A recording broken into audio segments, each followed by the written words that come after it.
When I refresh, it says we're still waiting. Yeah, there's about a 20-second delay. Oh, cool. So we're live. Great.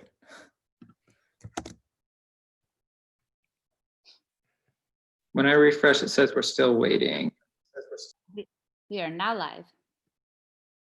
So we're live, and I'm going to thank everyone who is watching right now the Liquid Staking Deep Dive.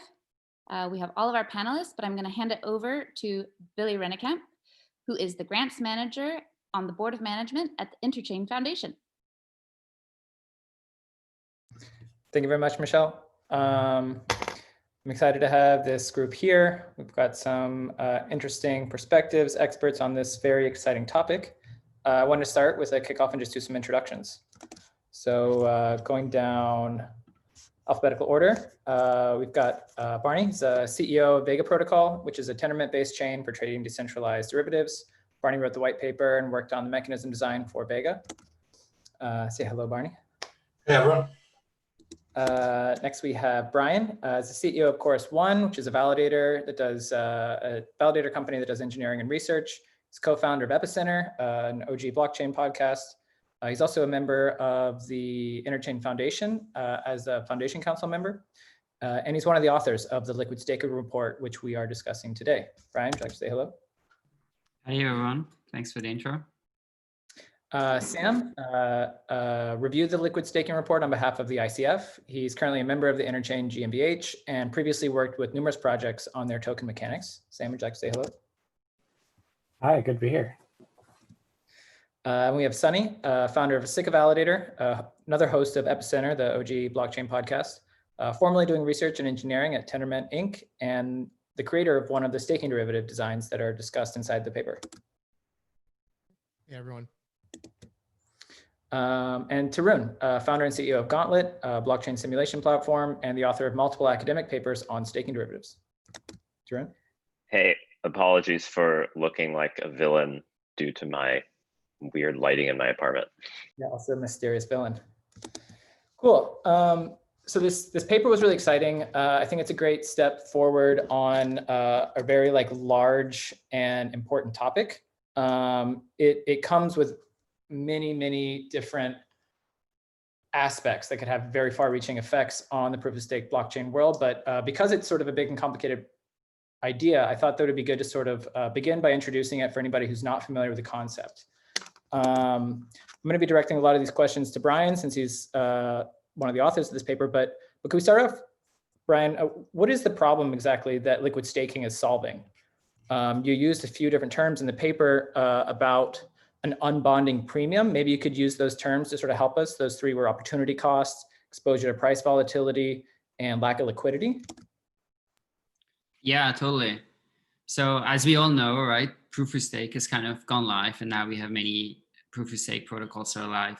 And now when these protocols were designed, the protocol designers generally put some restrictions on staked assets. In particular, people who are staking probably used to this, like you're kind of locking up your asset and then you can't transfer it. And the other thing is you're staking and now you want to stop staking. You have an unbonding period to go through, in Cosmos example, that's 3 weeks. Other blockchains can differ on those dimensions. So what we've just pointed out here is that there are real economic costs that come along with that. To give some examples, let's say you hold atoms and you're staking. Well, what you're basically imposing on yourself is that if let's say the price gets to a point where I want to sell some tokens, you have this enforced 3 weeks delay. And maybe the price is gone at that point and it's down again and you weren't able to sell because you were staking at that time. So that's one thing. And another thing is that you might want to reuse your collateral in different ways. So to give an example, let's say if you have something like Ether, you can put it in a maker CDP and you can get out the stable coin. And of course, it would be nice if you could also kind of take your stake asset like atoms and do that same thing while it's already being staked.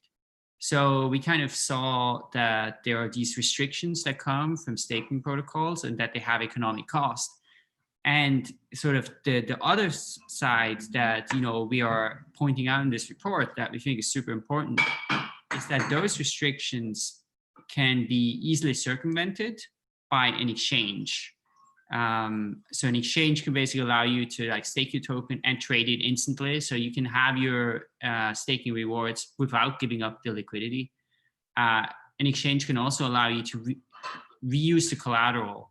So let's say you're on Binance and you have some atoms and you're staking those, then Binance can still allow you to use those as collateral to take out a loan or to do some margin trading or who knows what.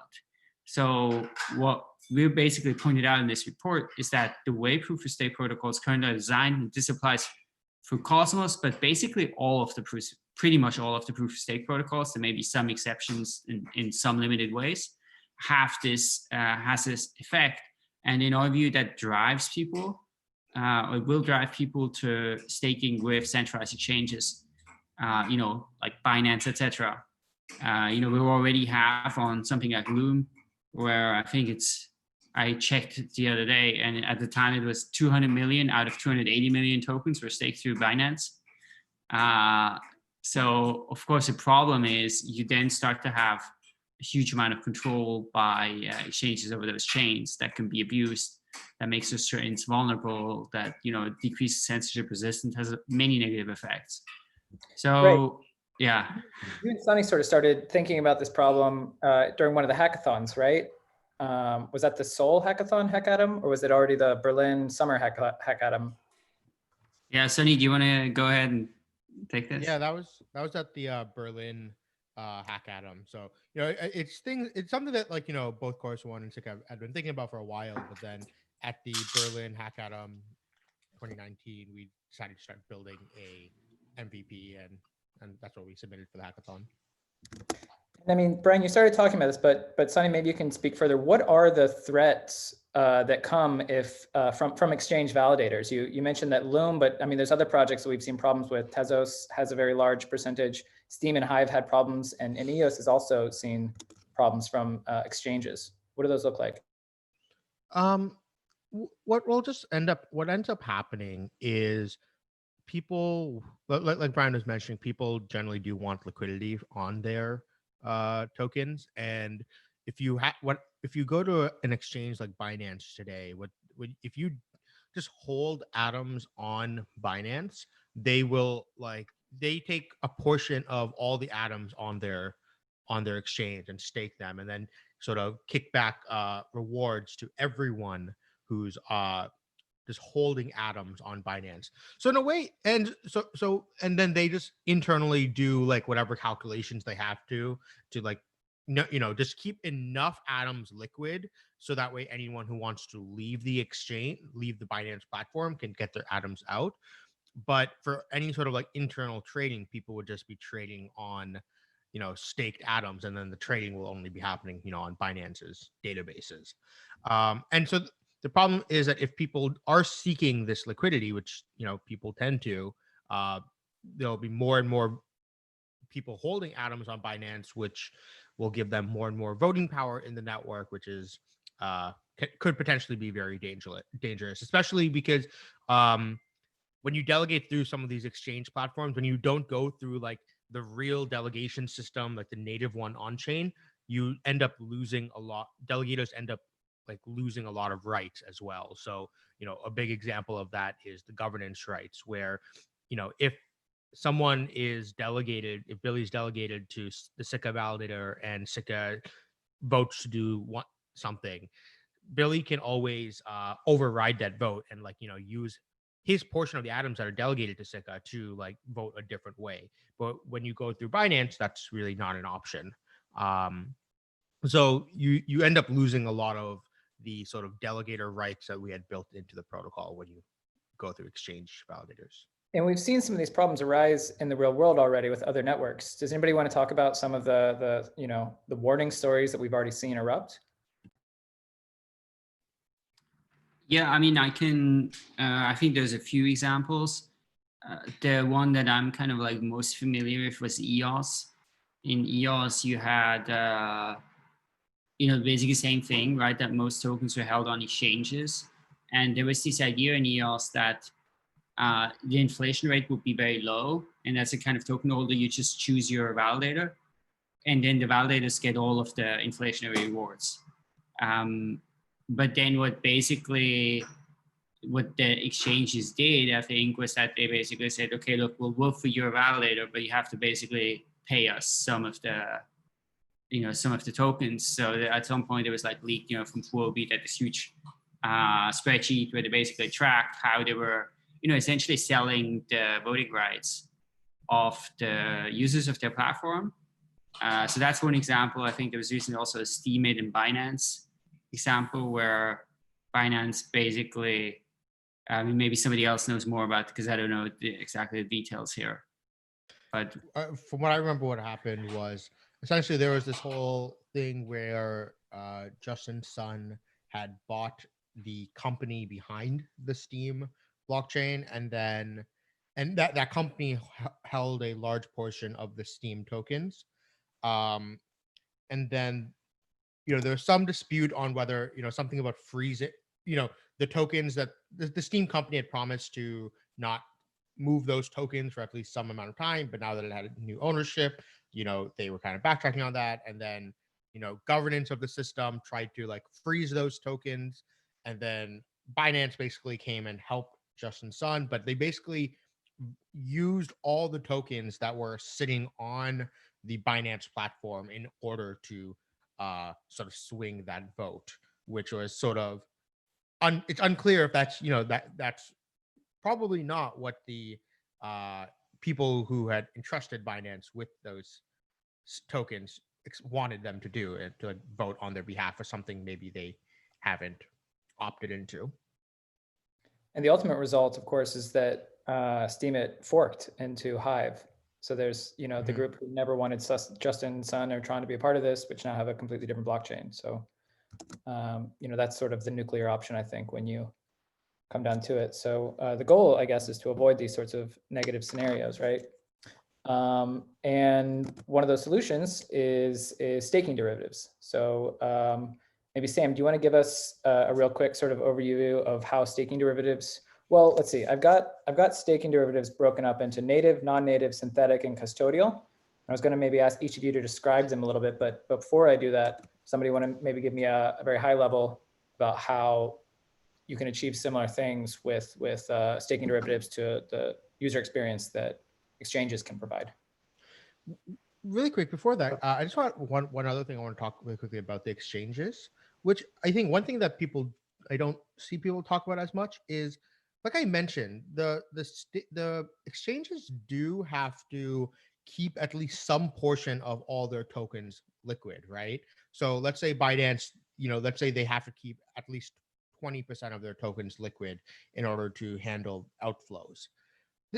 And they can only stake 80% of their atoms, but they're distributing it to everyone who's holding atoms on the Binance platform. So really, if you're delegating or holding atoms on Binance, you are necessarily basically accepting a lower staking, I hate the word yield, the staking return rate compared to if you delegate off protocol. And so there is actually a not necessarily premium what? Oh, no. I mean, because they have income from their fees as an exchange, they could still provide a commission rate of 0 to their people, even if they're taking a loss on that. It's still in their interest to provide a better validator experience than an independent validator. Sure, but like even let's say the average commission rate is let's say 10%. So Binance is charging 0% commission. That still means that they're I don't know what percentage of their atoms they have to keep liquid, but if it's 20%, that's still a 10%, less than what you could get by delegating to the average validator outside of Binance. Yeah, I think he's just saying they could kind of backfill manually with the exchange fees. That said, there, like you were saying, Sonny, you no longer have a kind of direct claim on things like governance, so you're losing other rights that are associated with the token. I mean, do any of you guys know how do exchange validators do this. Like, I know, for example, on Coinbase, I have some like Tezzies sitting there, and they're just accruing rewards without me doing anything. And Yeah. how does that exchange rate compare? How does my return rate on Tezzies sitting on Coinbase compare to that if I actually like went out and found a validator to delegate to? Yeah, I mean, so Tezos is a little bit of a special case, right? Because you have the security bond there, but the tokens that are being staked are actually not illiquid. So I think on the Tezos example, they should be able to match it. But on something like Cosmos, I agree with you, Sonny. I think it's a great point, right? Like, so I think you will naturally have that this rate of return might be slightly lower on exchange than if you go with an independent validator. Yeah, Billy, if you want to, I can kind of like walk through very quickly the 4 categories and sort of what they.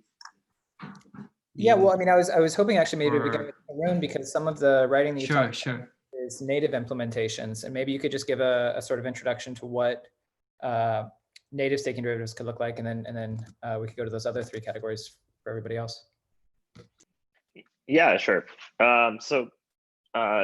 Native staking derivatives, I mean, at a very high level, staking derivatives are a way to get liquidity on a locked asset, similar to how a, in MakerDAO, DAI is a way to get dollar liquidity on Ethereum.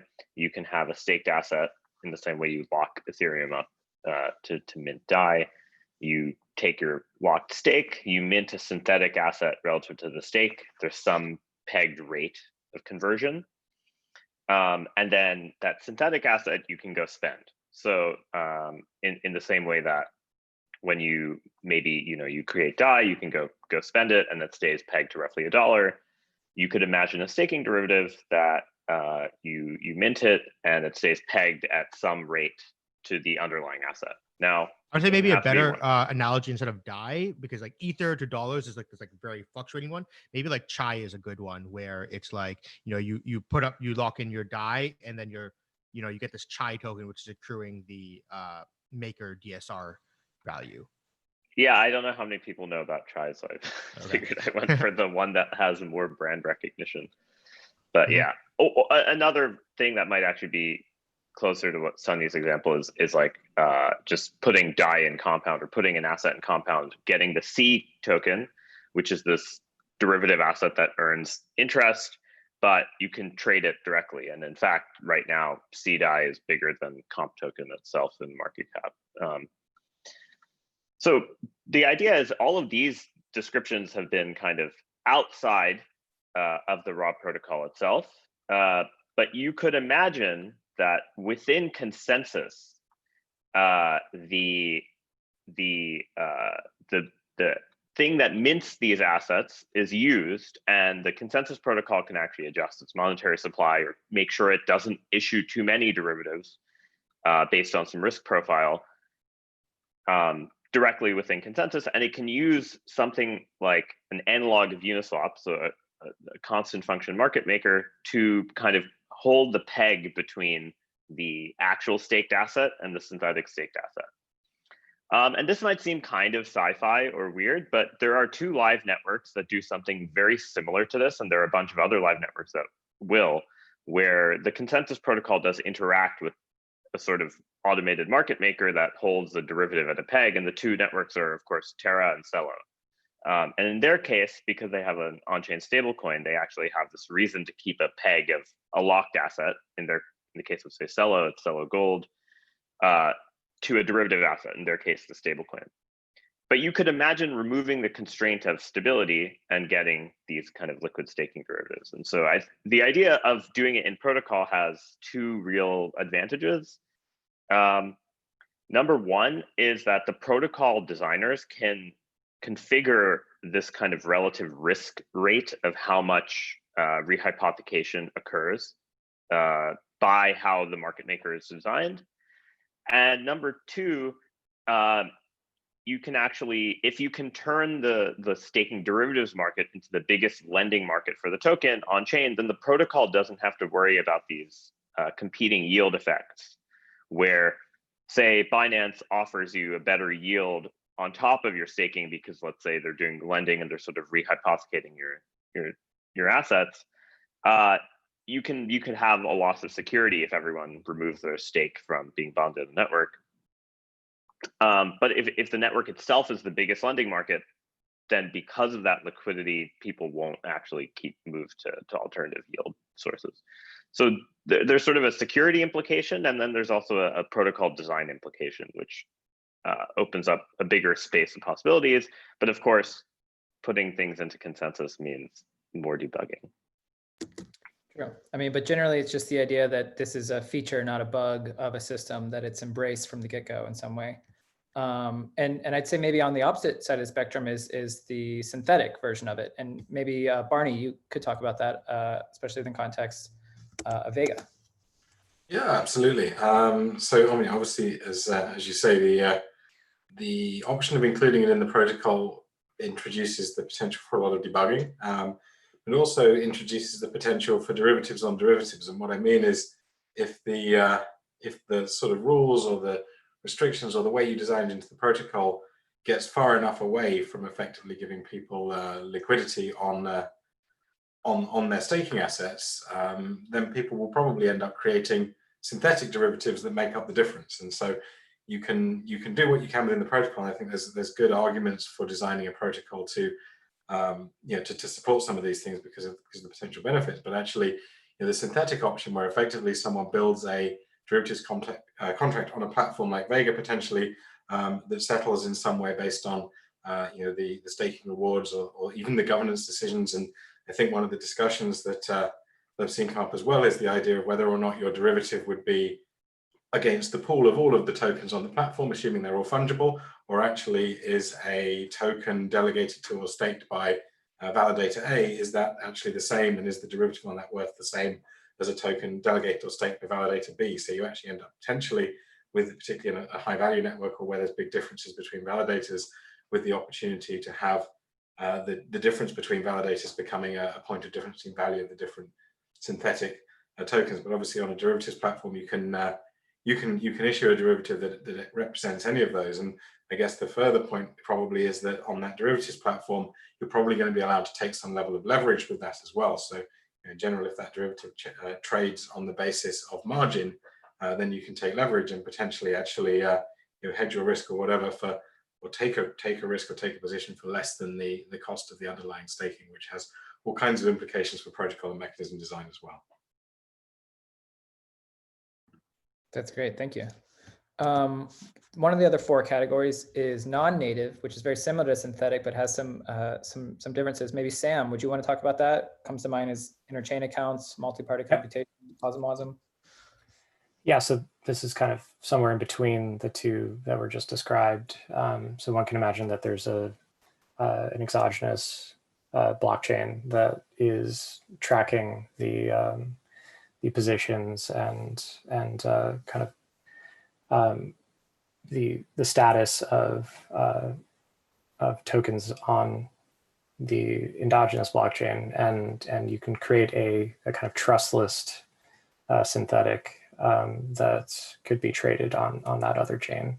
And so there's some security trade-offs here.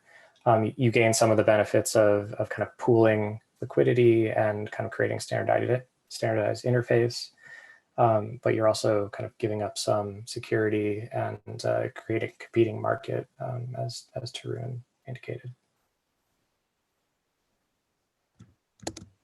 The fourth one I have down here is custodial. Brian, you've had all these different people talking about the work that you produce. I guess before you maybe have a chance to talk about that, is there anything you'd want to add to those previous three definitions, since it's probably scary to have other people talking on the No, I think everyone did a great great summary, and it's just a lot of interesting insights coming from you.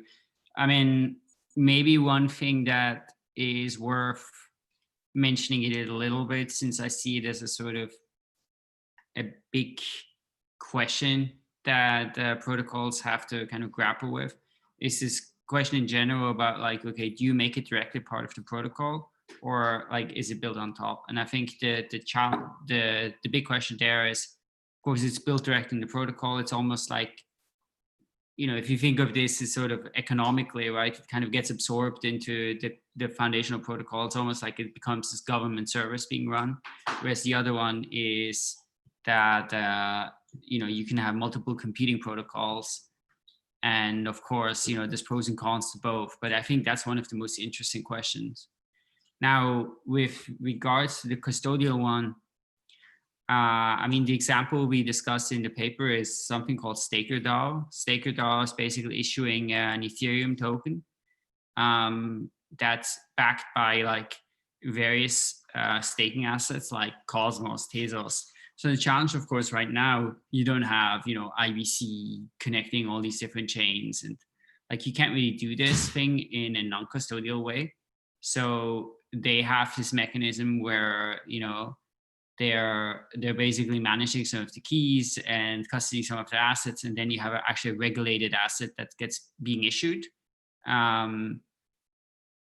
Yeah, so on a high level, you can think of it. It's almost like a little bit this hybrid between something like what an exchange is doing, in that they have actually control over private key and you trust them, but they're still issuing a token on chain that you can then use freely, put in a DEX, etc. One and maybe another example here that we touched on a little bit is Ethereum 2.0, because in Ethereum 2.0 we also have the situation that it's actually really, really hard to build something non-custodial. We spent some time looking at that too. So I think on Ethereum 2.0, it seems very likely that we'll see a lot of these custodial solutions. Well, we touched a bit about some of the features of these different solutions already, but maybe it's cool to just go through them really quick. I have a name attached to each of one of 7 features. Maybe it's good if we can just talk about the feature, maybe a version of liquid staking that has done that feature well, and a version of liquid staking which maybe hasn't done that feature well, to give a little bit more of an insight of what these could look like. I'll ask Barney first. Features liquidity. So what's a version of liquid staking that has perhaps bad liquidity and one that has good liquidity, and maybe what the liquidity looks like without it? Yeah, I think the liquidity story for liquid, I guess, obviously the clue's in the name. One of the big advantages of liquid staking is to kind of acquire liquidity, or at least hedging for positions where otherwise you're sort of stuck with the tokens locked up for a long period of time, and being able to move in and out of that. And I think, in the same way as for any other market, bad and good liquidity is probably a very similar thing. If you create something like a DAO, which is actually very thinly traded and people rarely sell their positions because there's a small number of people holding it, then you might be in some ways tradable, but you might have trouble with liquidity. Whereas if you are able to have a very liquid synthetic instrument, which actually, as long as there's a buyer and a seller for it, you can create more outstanding open interest, and you can destroy it very quickly, then obviously you have an extremely easy way to obtain liquidity. So really it's probably similar to many other markets. And I think the closer you get to building it into the protocol and putting it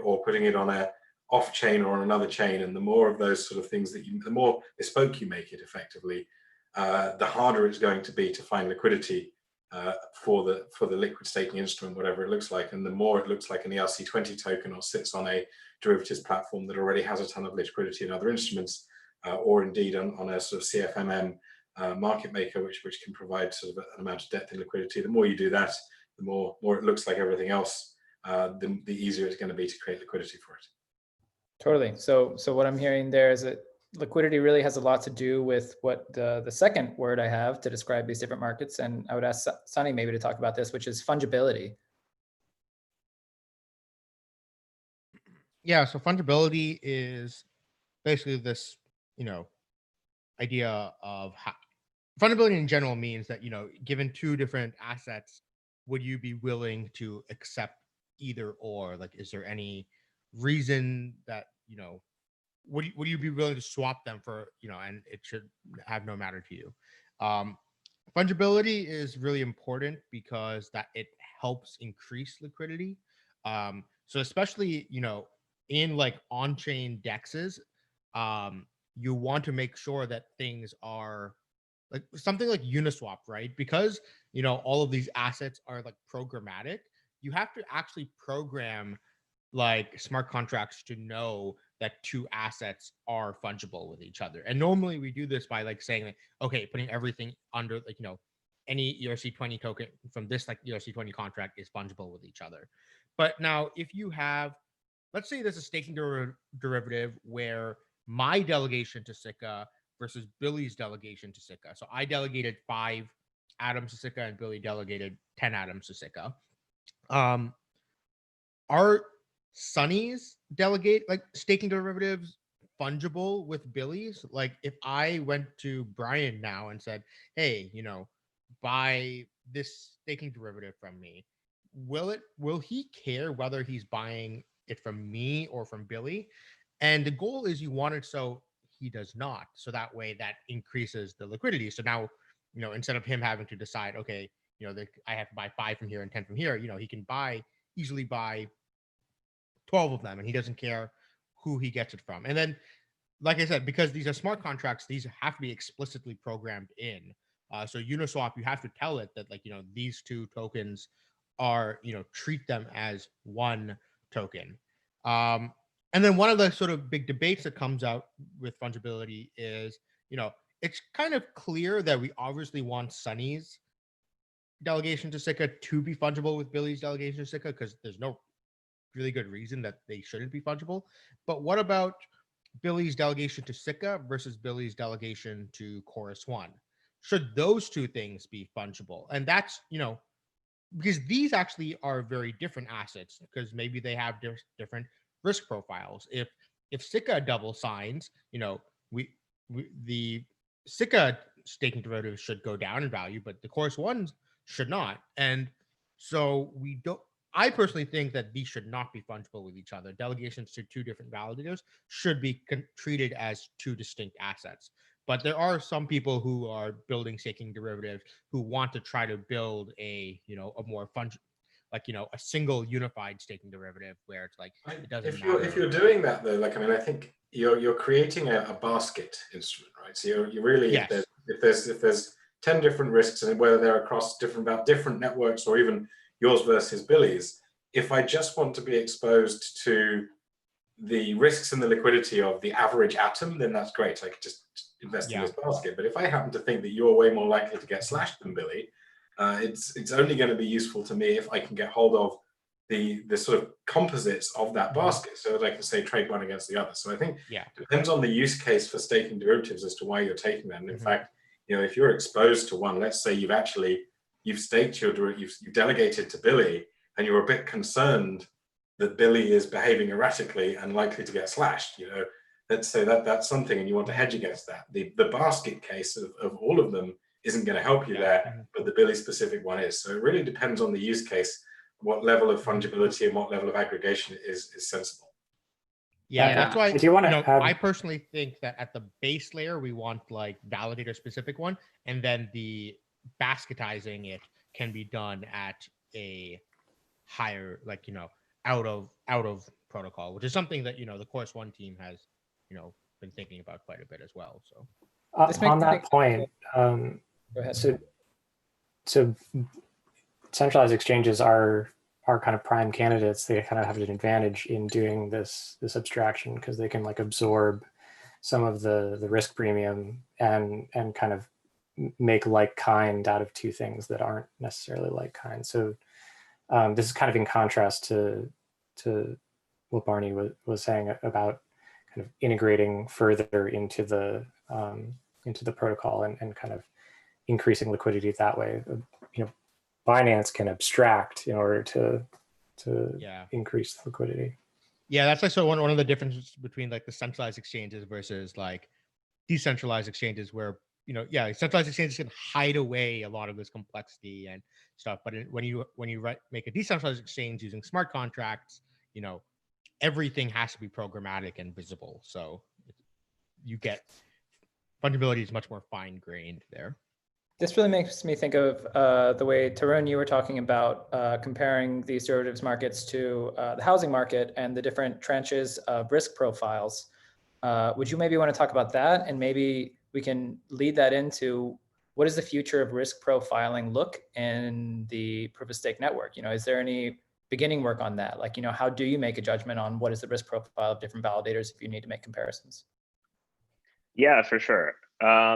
So yeah, I think if you, I think there's a we covered two ends of the spectrum in sort of what Sunny was talking about of fully basket, like an ETF of validators where you basically take everyone's and you make a single asset out of it versus like the individual validators atoms. You can choose any subset you want. You can make any function of like, I want Billy minus Sunny plus Barney times 3. You can choose any flavor you want. But the main idea is that somehow once you bucket these assets, you're implicitly defining a peg between the underlying asset and the derivative assets. And based on existing markets, both in normal finance and in sort of the DEX world, in order for this system to be stable, you need arbitrageurs to basically be able to say, hey, I'm going to do create redeem arbitrage, where let's say I have atoms on Sunny, I have atoms at Sika, atoms with Billy, atoms with Barney, and I, take some fraction of each of those, mint a pool share, so mint this ETF, and then kind of sell it and try to make an arbitrage profit to keep kind of the thing synchronized. The reason I mentioned kind of this maybe complicated arb loop is that that's really where, if you go into the details of it, the analogy to mortgage-backed securities come in and asset-backed securities. It's really more like an asset-backed security where you're kind of making a derivative on bundles of bonds. That's kind of where the traditional finance math comes from, but you can think of it in a lot of ways intuitively like a mortgage-backed security, where you're tokenizing each, the property of each validator, and you're deciding, hey, we want to bundle a bunch of them together and sell them to a single individual.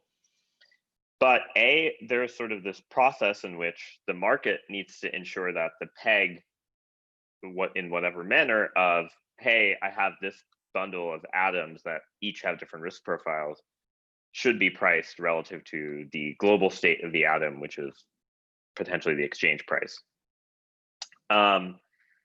And when you bundle these types of things, the choice of DEX and automated market maker and vehicle for bundling these things completely determines the sort of credit characteristics. So if you want to make something that looks like a CDO weighted by the number of slashes you have, so let's say Sunny is super safe, Barney is medium safe, and sorry, Billy, I hate to say it, but you kind of just get DDoS all the time or something. I'm a terrible validator. And let's say we take the weighting of that. So like Sunny is a grade 5, Barney is a grade 3, and Billy is a grade 1. And we take their atoms and we weight them by those weights.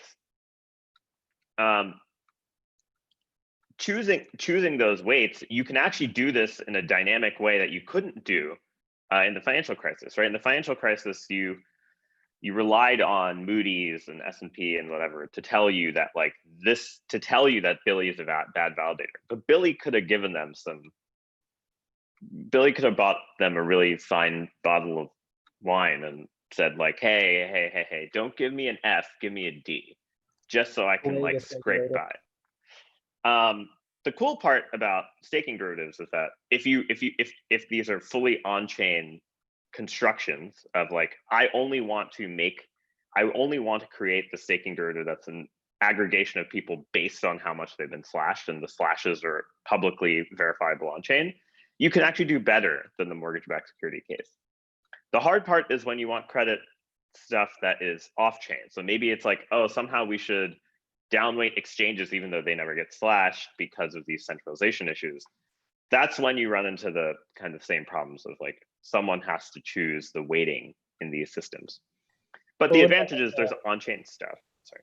What about like security audits on the physical infrastructure that validators run? There's different ways to do it. I feel like there's two ways to look at this. Like you can either kind of look at it from the mechanism designer, protocol designer standpoint, where like, what are useful kind of points that I want to measure within the system. And these risk profiles can be really valuable in kind of integrating and stabilizing. And then the other end is kind of what is demanded by the kind of prospective customer. I'd be interested to hear a word on how people think that's going to play out, like the kind of negotiation between those two positions. Sorry, could you repeat that one more time?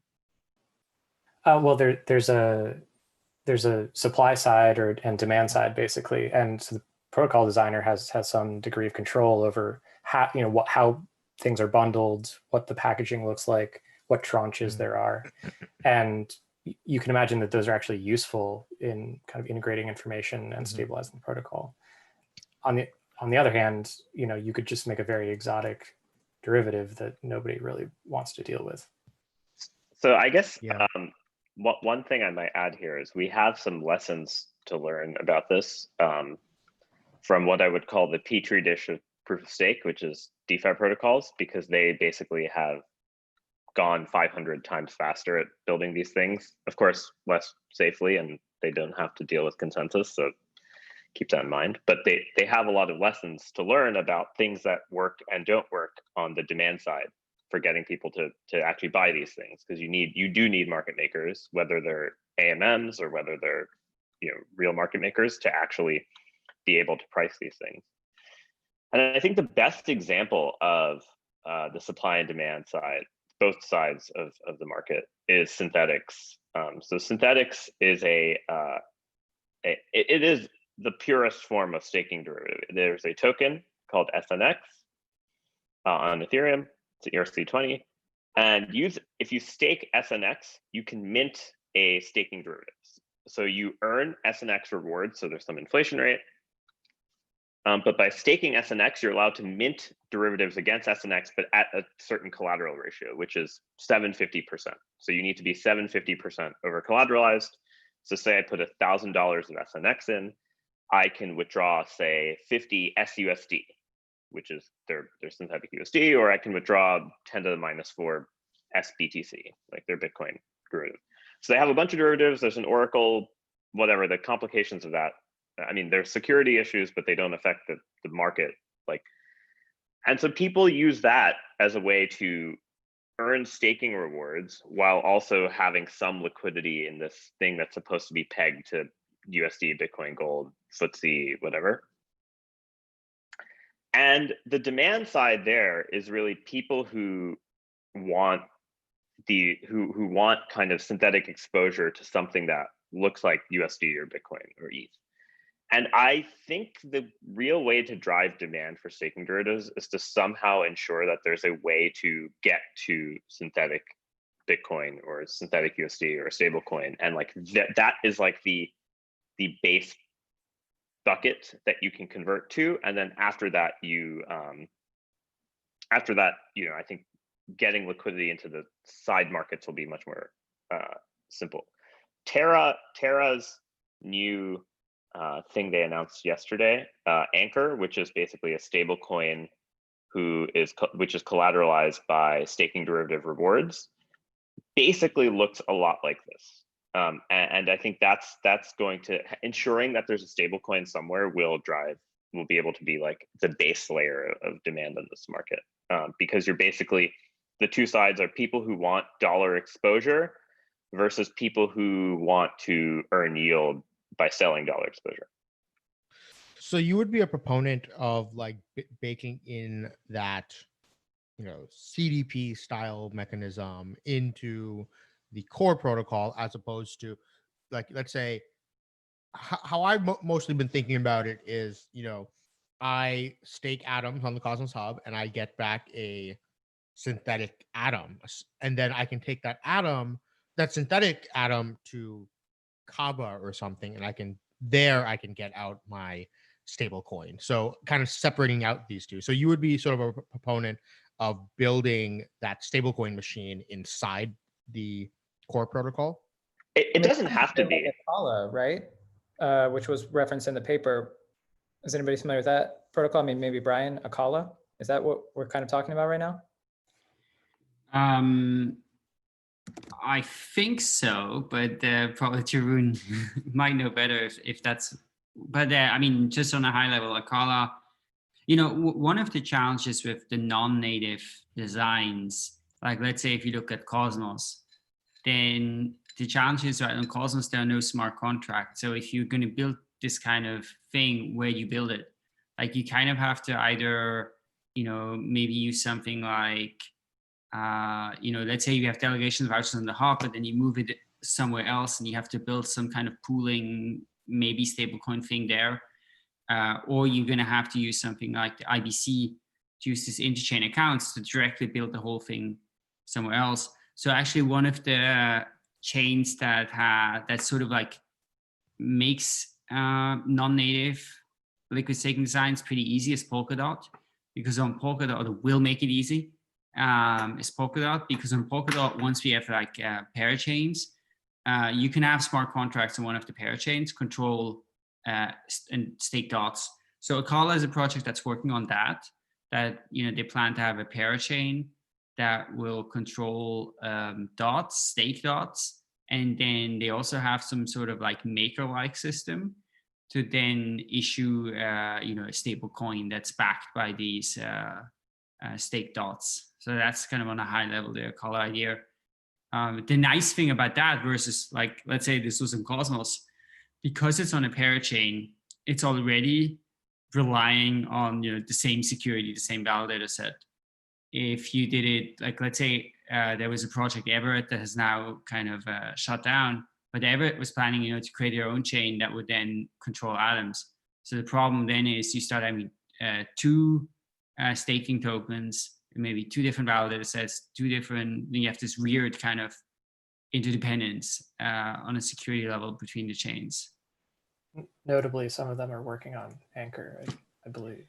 Yeah, right. Anchor is, in a way, has a similar, you know, trickiness. Of course, it's not a problem, right? If you have like 3% of atoms, 5% of atoms being held on Terra, it becomes a problem when it's, you know, 30%. Going back to the tranches stuff, I have a question for Tarun, which is it possible to use like market pricing to, instead of like explicitly defining tranches, is it possible to use market pricing to determine this? So let's say, like, you know, I have a chorus atom, like a chorus synthetic atom and then a Sika synthetic atom, and both of them are in a Uniswap system against normal atoms. And let's say the chorus atom trades at 99 cents on the dollar and the Sika atom trades at 97 cents on the dollar. Is that, do you think the market can actually be used to price risk, or is that sort of too idealistic? Yeah, I mean, that's actually so in the paper that Alex and I wrote, that's actually the way we constructed it. Is there's a kind of we just defined it as per user, but you could think of it as like all of your delegated stake. There's a function that is a risk function per user, and then there's an aggregation function that adds all of those together to say, like, this is the composite, and it weights them in some way. But that function that weights them is the Uniswap curve. Instead of being x times y equals k, it's some function of the weights of like the relative risk. So for instance, in Balancer, which is like this weighted geometric mean, in Balancer, there's a set of weights for each pool. And it turned out to have certain properties whereby choosing the weights such that they sum to 1 and represent like relative, you know, how easily how much slippage you want to cause when trading one asset versus another. You can choose the weights to replicate what you're talking about. And you can have the weights adjust in time. So in Balancer, I think right now there's probably no market that's doing this, but the features are there so that you can have the weights basically be like, oh, right now it's 50-50 because Sika and Chorus are the same, but then Sika got slashed 5 times in an hour, and we're now going to like downweight Sika, and the market maker can change its parameters based on that. So yeah, I actually went back and read your delegation voucher proposal recently, or just in preparation for this, Sunny, and while reading that, was imagining putting a balancer kind of on top of it. It makes a lot of sense. There's a lot of kind of cooperativity between those two designs. Yeah, we actually did spend a significant amount of time exploring something a little bit like that. So yeah, I totally agree. So before going too deep but- into all the different versions of the implementations, maybe this is a good time to change gears and to talk a bit about the risks of staking derivatives. It's come up a little bit already, but one of the first ones that have come up in our previous discussions preparing for this was just the level of extra complexity that is added to this. Sam, I think you brought up this as sort of like an important sort of risk thing. Do you want to talk about that? Yeah, I mean, I guess this was coming from someone who's worked with some projects who want to design a kind of application-specific blockchain. Typically, the kind of game plan is very specific to the use case, and this really draws in a whole kind of additional level of complexity from the protocol designer standpoint. So I was kind of raising the question of like how should protocol designers really come at this if they aren't as versed in, you know, constant function market makers and the kind of details there. There is a bit of a separation of concerns issue that you want to have, and you kind of want to deliver to people who are thinking about the core economics of their profile, their blockchain.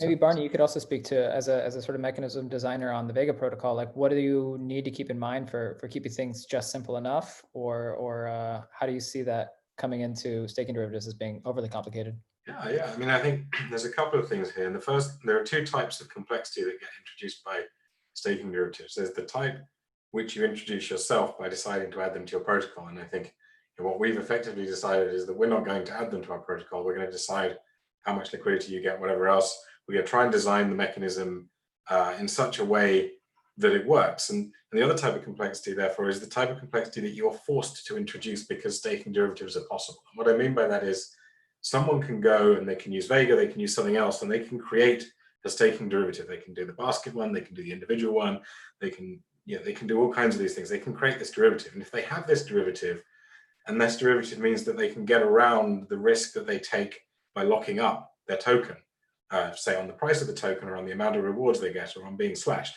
If they can hedge their risk of being slashed in a market for a price that's lower, that means you have to take that into account when you design your mechanism, because otherwise your slashing doesn't have the effect that you think it has. So I think, from our perspective, we're actually not designing staking derivatives into our protocol. We're designing the protocol, and the staking derivatives can be synthetic. But what we are designing for and taking a lot of care to do is work out how we design the protocol in such a way that the mechanisms that we put into the protocol to make things work well and be safe are not negated by people being able to effectively get out of their obligations, get out of their risks, or hedge them or insure themselves against them by taking out these synthetic staking derivatives elsewhere. And I think the people who don't take that into account will end up potentially getting nasty surprises when people use these things to borrow money against their position, use it as per Tarun's paper, and use it to acquire stake, or even just do other things, use it to behave badly and hurt the network without financial risk themselves, or whatever it is they do. So I think that complexity is kind of endemic in designing these interconnected financial products, and there's really nothing you can do not to have to deal with those risks when designing a mechanism. I mean, this brings up the other question, which is if all staking derivatives are doing are getting around the restrictions that were imposed on proof of stake, what is the point of making them and not just removing those restrictions in the first place? Yeah, and I think this is something I've certainly thought a few times, which is like, if you don't want people to be locked up, and if you want them to have liquidity in their stake, then just build that into the protocol. And I think there are some specifics, the examples where you stake in one asset and you get a different type of asset back, or there are other things and restrictions, or there are some potential legitimate reasons you would prefer to allow the staking derivative and still be there. But I think a lot of them come down to, designing something into the protocol and then designing it out again. Yeah, I mean, I think there are, there's some examples here, right? So we have something like Tezos, right, which actually, already allows you to, there's no unbonding period, at least for the normal user on Tezos. There's kind of the separate security bond issue, right? Because in Cosmos, really what we're saying is, you have 100 atoms staked, and then all of them would get proportionally slashed instead of treating it as like separate buckets and you only slash one. So Tezos already is kind of like friendly in that way. Of course, the big question is also around the unbonding period. So, we did have discussions in the process of writing this report with Cello, and Cello originally wanted to have like a 4 months unbonding period, I think, or like maybe vary the rewards that you pay based on the length of the unbonding period you choose. And they ended up deciding against that kind of after our discussions and saying, okay, let's just have the absolute minimal unbonding period. So there's still some illiquidity costs, but it's much, much lower than what you have on Cosmos. So I think that's something that some protocols have looked at. So yeah, I do expect that. I think over time we'll go more in that direction. I think also Polkadot, right, back in the day, wanted to have a 4-month unbonding period, and they also ended up decreasing that substantially because I think you just see that it has such adverse effect, right? Because if it really is 4 months, the cost of not staking or an exchange, if you're going to have to wait 4 months if you want to sell your token, it's just super, super high. Maybe this is a good time just to briefly go over what are the reasons that there are unbonding periods? What are the justifications for them in the first place? There's kind of two. One is it is to give time for so let's say you do a fault, like, you double sign, it's to prevent you, but maybe it takes some time to discover that. And so it's to prevent you from, double signing and immediately just like removing your stake and selling it all. So that way, you don't get punished. You can't punish you if, you've already removed your stake. Then the other is because from a technical perspective, the unbonding period sets the lower bound on how often a light client has to check into the chain. And this is especially important for IBC. So if the unbonding period for a chain is 3 weeks, that means a light client has to check in to that chain at least once every 3 weeks and get a recent header. And so same thing with IBC, you have to transmit at least one block every 3 weeks. So that's sort of the point of the unbonding period. I would say that one thing that, is still different is if you didn't have an unbonding period, right? So because we have this unbonding period, we're still making this saying that, someone is getting slashed. So if you do this double sign and then we didn't have unbonding period, you do a double sign, you immediately move out to normal atoms and sell those normal atoms.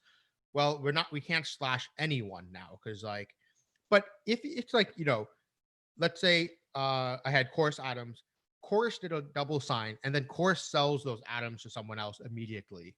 The Chorus synthetic atoms, whoever bought those is still getting slashed. And so it basically forces the buyers to be more wary, and buyers shouldn't, the goal is to add more friction into the system where people should not just be, if people want to be trading like quickly, they should probably just be trading normal atoms, not the synthetic atoms. You're usually trying to use the synthetic atoms for something different. And so I guess this is one thing that I find a little bit different. For me, the main goal of the staking derivatives isn't so much for the liquidity. It's actually more so just for the ability to use in DeFi. So for example, to use them as collateral and other things, or to use them for insurance purposes with like Open, for example, but not to be able to sell them immediately.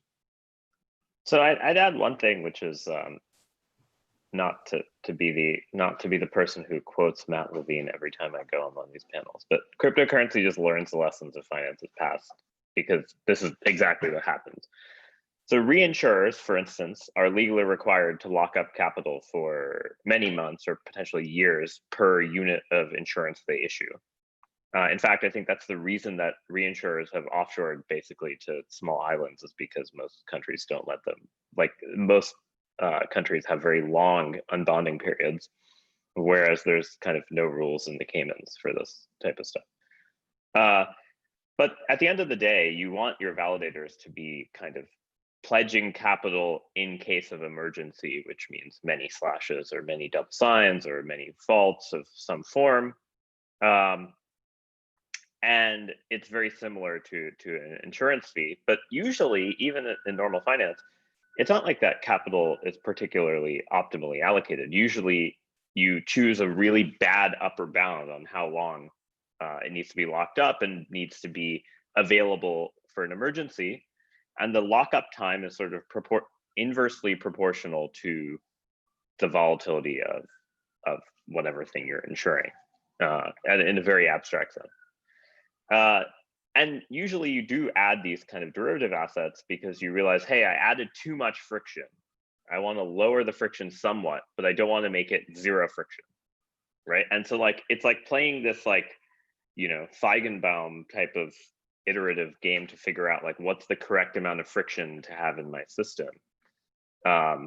Whether it means that it's, oh, I want to let you take out, to borrow against your assets to ensure that there's some on-chain liquidity, because that benefits the system as a whole in the case that Sunny's talking about, versus, hey, there's just people using this to completely get out of their stake quickly with no recourse.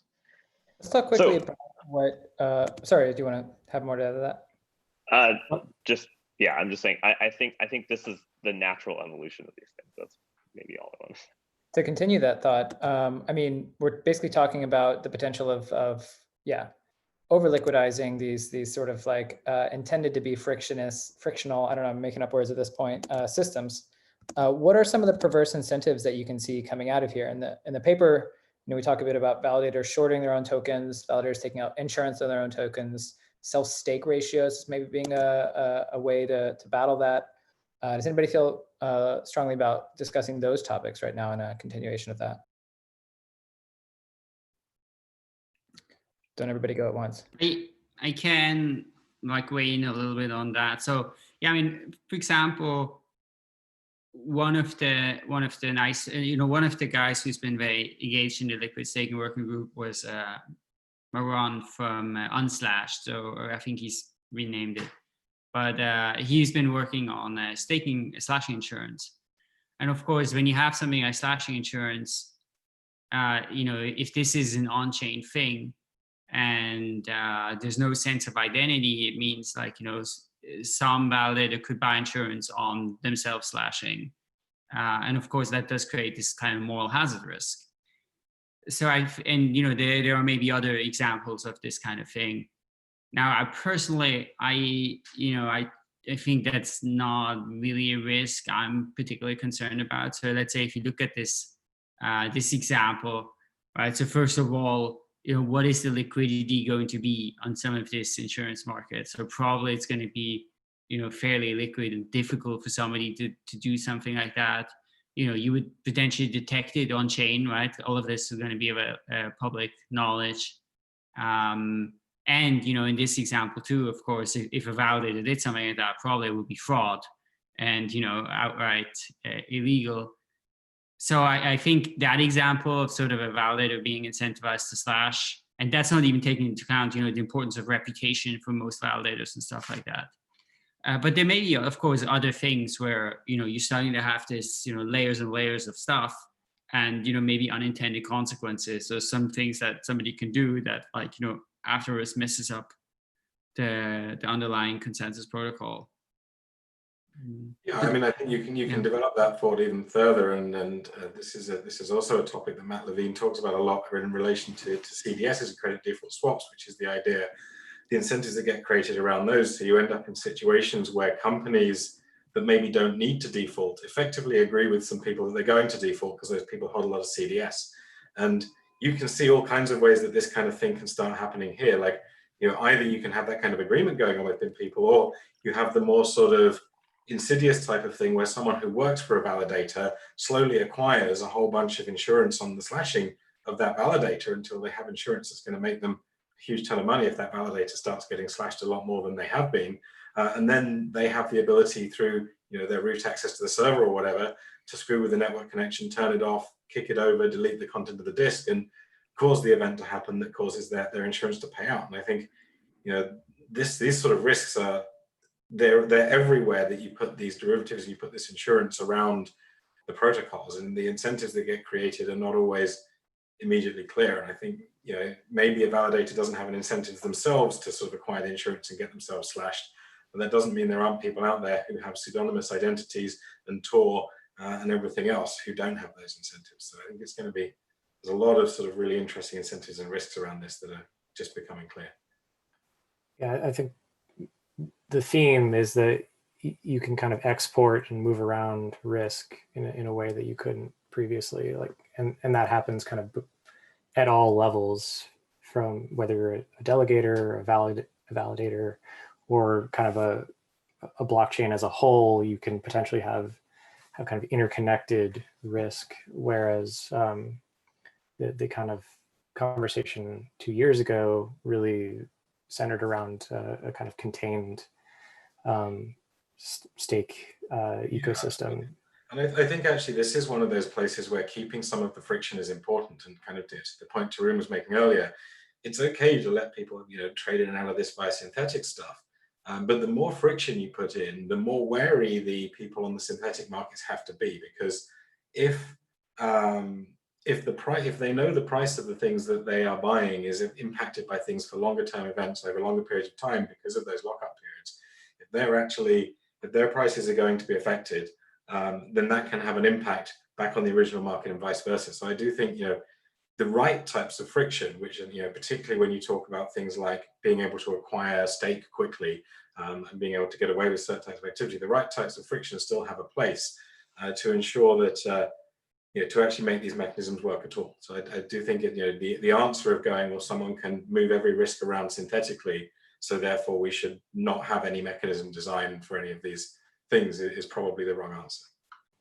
One thing that I kind of am concerned about in the back of my mind is what this does to the validator ecosystem, in that it kind of increases the sophistication and pressure on validators to really be managing this risk in a really active way. I mean, we have a couple validators here, so.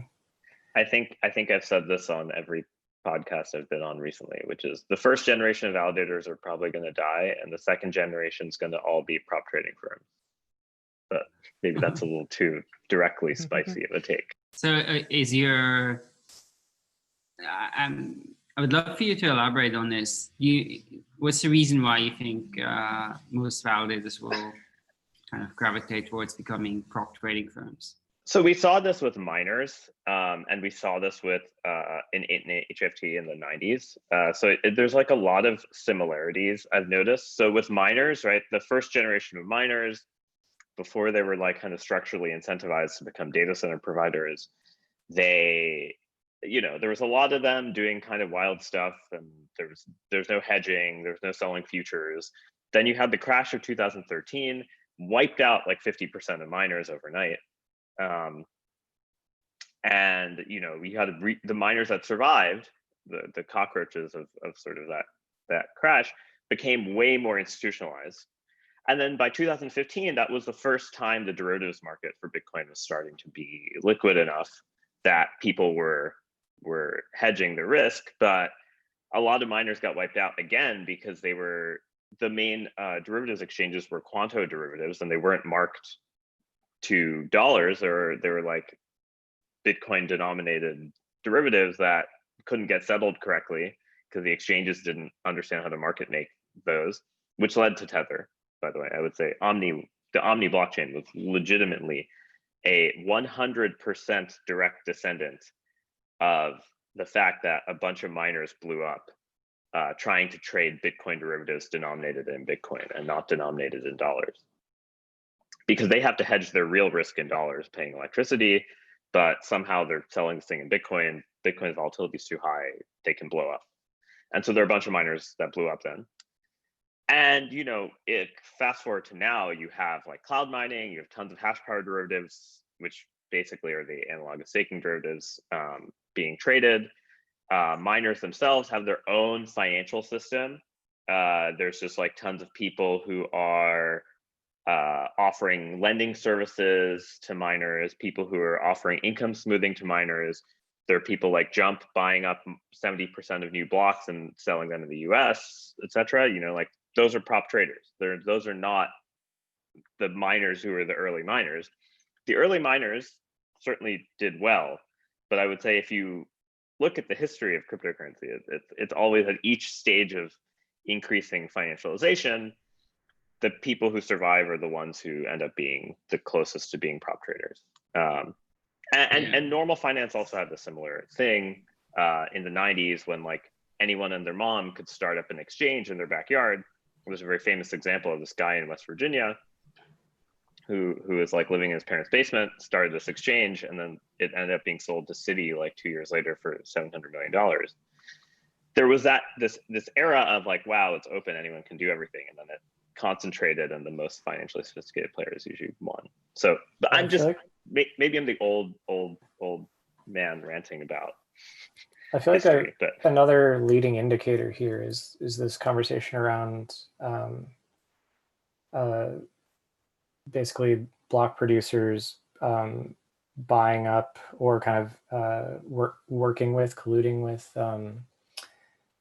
people who are doing like flash loan purchases. So that that also kind of alludes to the fact that validators are going to need to get into this game of really maximizing their profits, and it's just going to get more competitive among validators.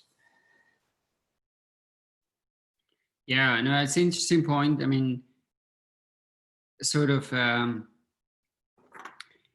course, what this ties into and what you're sort of alluding to is also, what is the business model of validators, right? So far, the business model of validators has been to charge a percentage, a commission, right? Percentage of the inflation being generated in the native staking token generally.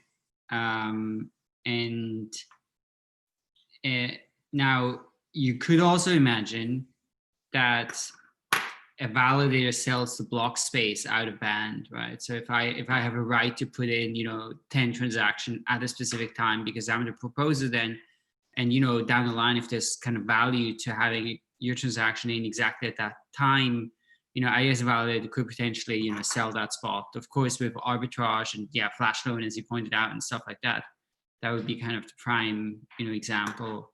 So I think that's reasonably far away until we will see kind of markets in that. But down the line, I think that is something I would expect to happen. Yeah, I don't know how far away that actually is. I think it probably depends on the amount of value there is for being in the block. I think you find, even with sort of ICOs and some DeFi protocols, there were the validators and the people who sort of colluded to get into liquidation auctions and things very recently. And one of the things we've done at Vega is design a fairness pre-protocol to try and prevent people from block stuffing and messing with the ordering of the block, because actually it's going to be super important. And certainly in DeFi type applications, the validator having a privileged access to the block space and being able to sell that on is really, really bad for anything that looks like an exchange or any kind of market maker or exchange type of protocol. I mean, all these things kind of sound to me almost like side businesses of what the validators expected to be doing to be generating money. Does any of this change if there's actual transaction throughput on these chains and people are earning money as validators from fees instead of from inflations? Like, are we just resigned to the idea that that's not going to happen, or do things change when we have actual users? I think they change. I think you can see evidence from that in some of these sort of exchange type tokens and tokens on DeFi, where as soon as you get transaction flow that's generating revenue, token valuations sort of decouple. They stop being correlated with every other token and they start to be correlated with the amount of value produced. And I think ultimately validators are securitizations, if you like, of the the stream of revenue that comes from whatever's going on that chain. So on Vega, you're making trades and transactions, and whatever the fees on those are, that and how much trading volume there is going to determine the value of that token. If you have a network that's primarily, you know, a social media style blockchain, you know, creating sort of data, then the value of that data and how much people are paying for it is going to end up effectively a stream of revenue that gets paid out to the validators. And I do think that when transactions happen, the validator values has to attach to that.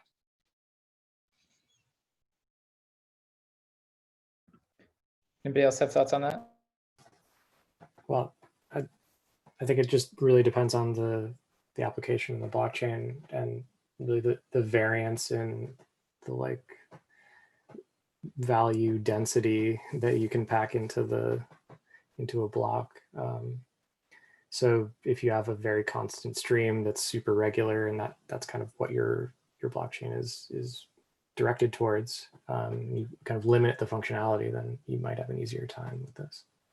I mean, we're coming up to the end of our hour and a half, and I have a couple other questions about sort of the risks that are possibly out there. But something that I want to sort of go through with each of you before the end of it was just sort of a question: how do you see staking derivatives rolling out in a practical manner?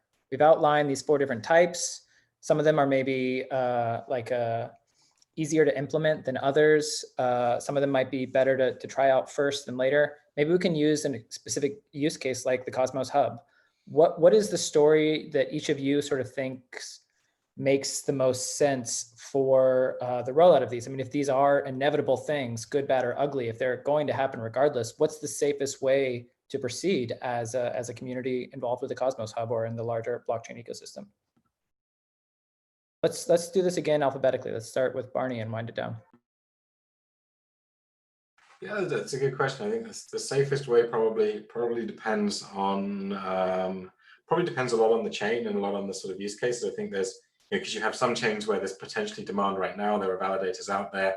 There could even be OTC contracts creating these derivatives, you know, behind the scenes in any case already. And so I think you've kind of got the twin things of designing things into the protocol and rolling them out based on feedback and what you're seeing happening and potential risks that you see. And then in general, I think overall, probably the thing that I see is that the people will trade what the demand is, and they will roughly create whatever the demand is. So I would think the safest thing is actually to harden the protocols, to look at the risks and to design the mechanisms to make sure they're going to withstand this. And actually, probably I personally would leave most of the creation of these things, except maybe in some of those early cases where there's clear demand now, I'd leave that creation probably to the DeFi community and the sort of the additional second layer protocols and things, rather than trying to build them in and deal with everything at once. That would be my approach. So that's a vote for, what was the name for that one?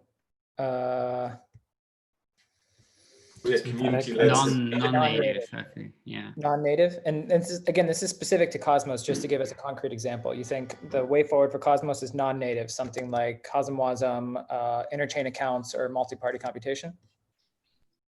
Yeah, I think so. And I haven't given it a lot of thought with the Cosmos hat on.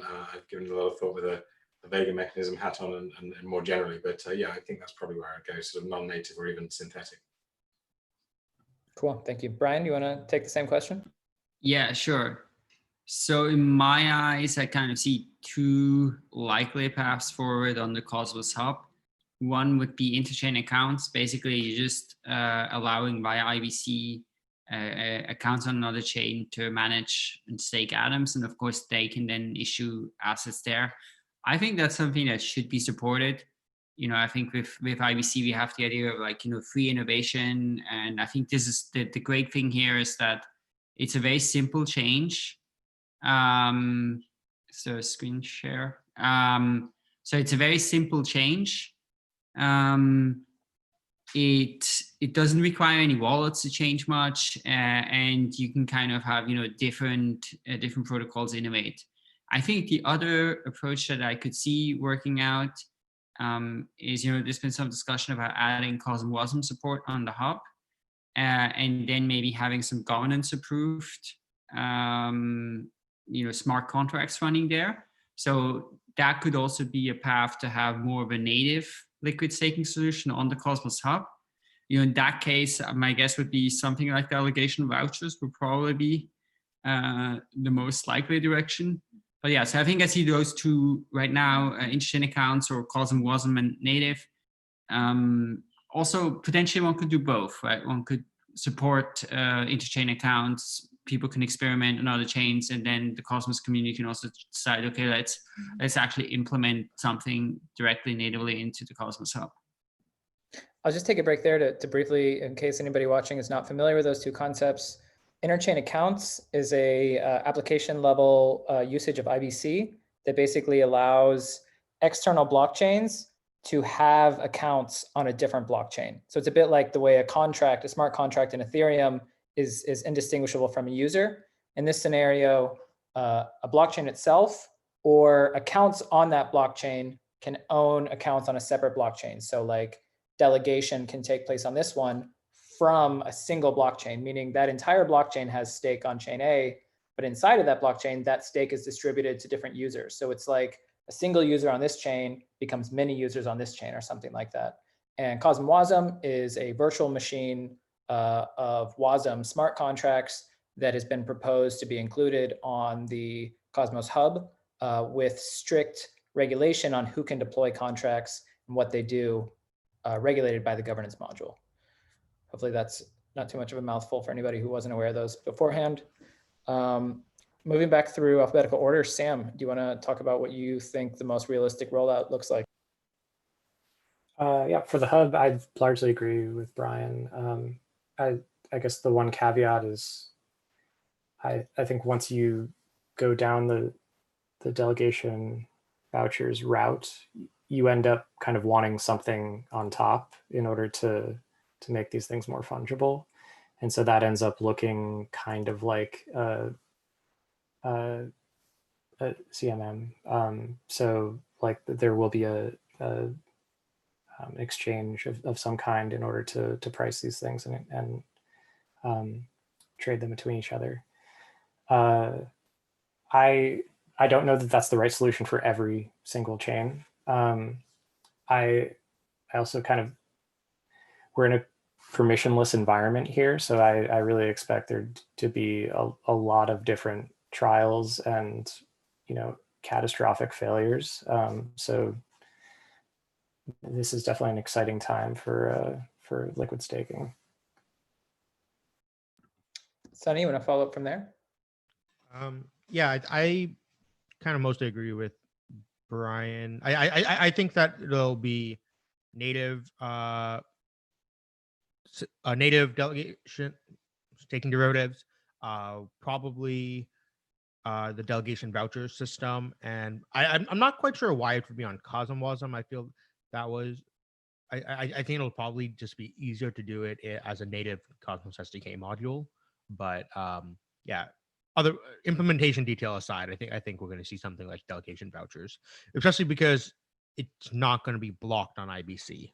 Like Interchain accounts does depend on IBC, while delegation vouchers does not. Tarun, any opinions on that?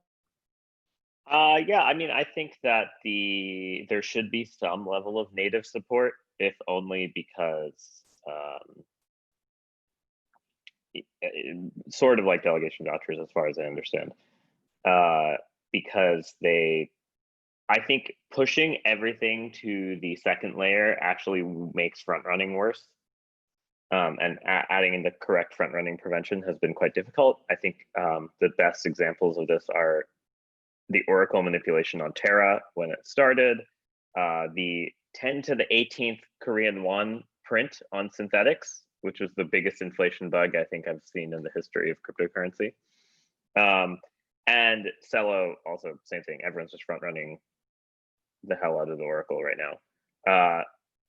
And this again gets back to why I said validators end up having to be prop traders, because they have to kind of understand these dynamics that are happening.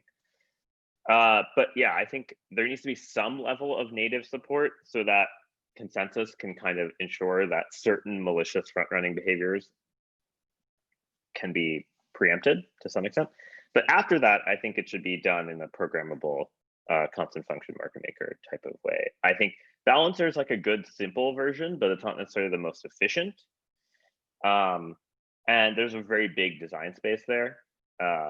And you can play and get leverage in different ways by like having some type of collateralization vehicle akin to like a compound mixing with a automated market maker. And I think, yeah, there's like a really big breadth of things, but you want to keep those, that you want to make it programmable at that level, but you also want to make sure there's like some front running prevention. And one thing I want to add earlier that I didn't get to say was, these things are very good at reducing inequality. So there is this hidden benefit that even though there's this risk with adding in these derivatives and things getting more complicated, there's actually a sense in which they make opportunities more equal for small validators and bigger validators when these opportunities are like financial in nature or maybe like prop trading like in nature. So there's a fine trade-off, and you should maybe you should also think about those. So there's some benefits to that. I think that's a great point to end on. I would also recommend everybody watching to check out the staking report. Also check out Tarun's papers and his Medium articles, which do great summaries of those papers if it's scary to you to open up a very black and white looking document. It is colors. Yeah, there's colors. Always welcome. I would also encourage everybody to join the Cosmos Discord, where a lot of these conversations are ongoing in different capacities and different topics. Interchain Accounts, Cosm Wasm. Might even be worthwhile making a staking derivatives channel in there. Maybe that's something we can do after this. But I think this is nowhere near finished as a topic of conversation. And as we just discussed, there's a lot of possible paths forward that would be really exciting to get a lot more involvement on and more heads thinking about. Thank you all for coming. Is there anything outstanding that's important to cover? I feel like we did a really great job getting at least a high level overview of everything and a couple moments of deep dives. I feel like it's maybe worth just acknowledging Felix's role in the report. Brian, do you want to say? Yeah, absolutely. No, thanks for first of all, thanks for putting together this event. I think it was really great. Loved the conversation. And yeah, Felix has done a really tremendous job writing this paper. So he's done a lot of the thinking about it, and much of the hard work of like all putting it together into a good and presentable form. So yeah, I invite you guys all to check it out. Actually, one more thing to mention here that we didn't get to talk about in this event is the legal and regulatory aspects. So we do have a big section in the paper by Gabe Shapiro. He's a really outstanding lawyer, and he understands staking really well at this point. So I think he's done a tremendous job as well, and certainly I think probably the most comprehensive thing that's been written on this topic, and maybe even some of the staking legal questions in general. So yeah, I also urge people to like check that out if they're interested. Yeah, if no real user ever reads this, but a lawyer who has some sway over regulation gets their hands on it, I think it'll be a massive success. I think it's a huge component of it that I didn't have enough time to explore, but yeah, I'd really like to acknowledge. We do have a few comments and questions in the YouTube channel if we have like 5 minutes to address them. Really? Yeah. So can you build in events that signal if or when a staked deposit is hedged on chain? I mean, I think that depends a lot on the implementation. If it's going to be a native implementation, right? Does anybody else have an opinion on that question? Yeah, I mean, the ultimate answer is eventually no. Someone will find a way to do it without you finding out. But if it's on chain or if it's built in, then yeah, you can probably tell that. Or if it's in a very liquid market, then you may be able to see that. Part two of that question is, even if someone's using an off-protocol staking derivative, wouldn't the disconnect from the protocol weaken the execution assurances of the derivative?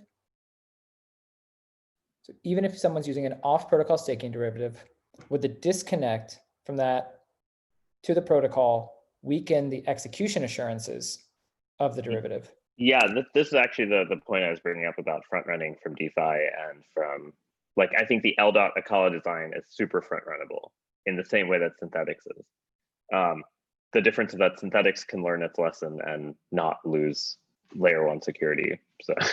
So there's this trade-off, but yeah, there's a huge design space of front running and actually ensuring that you don't hedge these things. One of the reasons, to the first part of your question, to use these constant function market makers is you can at least force them to act as your rebalancing function, which kind of gets you closer to the hedge you want. It's not perfect. There's still some gamma loss technical details, but. Yeah, I think Shout that's out another reason. to Unbounding Periods and anti-front running, IXO and Simply VC for their work on the batched automated market makers inside the Cosmos ST.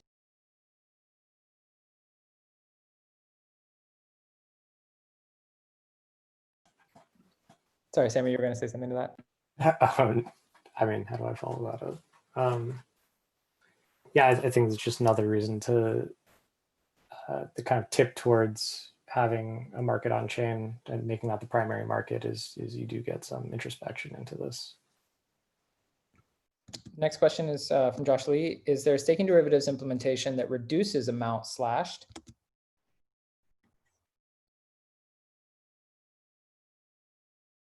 I mean, you know, amount slash is generally, it's just a parameter chosen by the base protocol. So if you build some staking derivative thing on top, then it wouldn't affect that.